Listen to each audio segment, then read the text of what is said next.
You're in for a treat. Phil Schneider has 17 years experience working in the government black projects. He carried a level 3 security clearance. He's a former government geologist and engineer in the black projects, underground bases at areas 51, S4, and Los Alamos. He's going to expand your mind here this morning. Please welcome Mr. Phil Schneider. I'm Phil Schneider.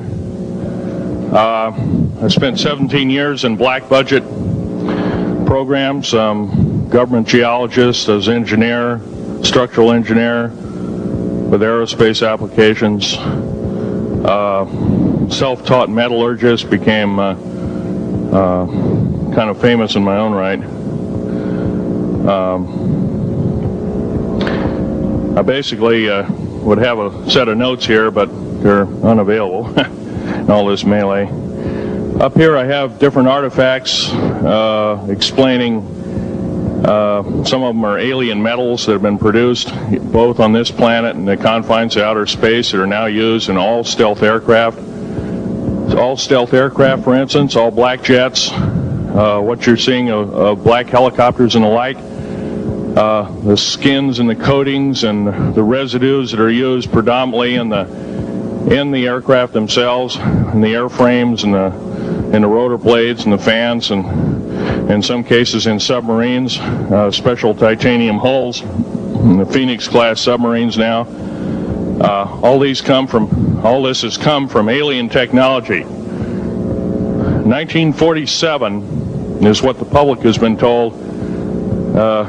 Something crashed in the backyard in New Mexico, a place called Roswell, New Mexico. Unfortunately, that's what the public's been told. The military's known about the alien question for the better part of 70 years, and they first saw their glimpse of what was going on as early as 1909 in the American Southwest. Now, Army cavalry evidently were chasing some bandits, and they entered this cave. They were holed up in a cave, and what they found in there was flying discs and little gray guys and all kinds of weird things, and they didn't know how to explain that, and they wrote them down as best they could, and it's been in secret archives ever since. And it's up down by the Truth or Consequences area of New Mexico. Well, the alien thing is more than just what I'd call a non-visible threat. We on the surface, first of all information dealing with alien or alien reproduced technology or alien reproduced vehicles or any other kinds of things well hidden from the American public. Our black budget, for instance, garners $1.023 trillion every 2 years. It's over $500 billion a year. Right now, there are 131 active deep underground military bases in the United States.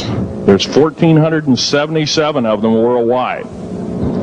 Each one has an average cost of $17 to $19 billion. Each one is built in the site. It used to it'd take a year to 2 years to build each one, and now they're capable of building a couple of them a year with sophisticated methods. My colleague Al Bielek has actually been on some of the high-speed railways, the magneto-leviton trains that connect all the deep underground military bases within the United States. He's been on a Mach 2 train and floats off of a single rail at 3/4 of an inch off the rail, and is what you'd call high tech. We have nothing like this on the surface. The public basically has been totally lied to. We're considered stupid or even moronic in some cases. It's got to stop. If we're going to gain our country back, we must, and I repeat, must instill in our public officials, anybody that goes and does public service, they must tell us the truth. If they cannot do this, then they must be impeached, or they must be removed from office. If this cannot occur, if the truth cannot totally come out, there are reasons for secrecy, for instance, but if the truth cannot totally come out, what's the use in us having anything called freedom? Okay, now I have pictures here that I'm going to show you during the break in artifacts, and I ask you to kind of look at them but not handle them. I have actual crashed retriever metal from Roswell, New Mexico. It's given to me when I was 14 years old. For instance, I've got other things. I've got pieces of this piece of titanium, a special titanium alloy made for everything from the original SR-71 Blackbird. That's old hat now. F-117A is their old hat now. They're making a whole new class of hypersonic above Mach 5 aircraft that employ extremely modern charged particle beam weapons. They don't even use lasers anymore. Computer enhanced imaging radar, although it's used in helicopters for public surveillance, computer enhanced imaging radar, and in satellite technology. The brand new kid on the block is a kind of infrared technology where a satellite 150,000 miles out in a geosynchronous orbit, or not quite geosynchronous orbit, but these spy satellites can literally look in and see a dime on the floor, say on your kitchen floor. They have a resolution factor of 99.99961. This particular piece of metal, I'm going to drop it on the floor here. It'll kind of ring like a bell. You can't break it. Withstand temperatures in excess of 7,500 degrees Fahrenheit. It has niobium in it. It also has mironite in it, element 123. Yeah, please do. It's in a non-crystalline form. This is just kind of a dripping out of the main crucible. Here's a crystalline example. It's in the scalenohedral crystalline form. We got this from the large grays technology.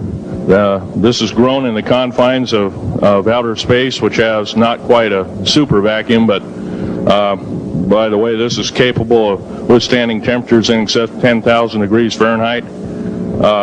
It's great for certain parts of aircraft. This kind of material I work with on a daily basis. Up here we have a transparency of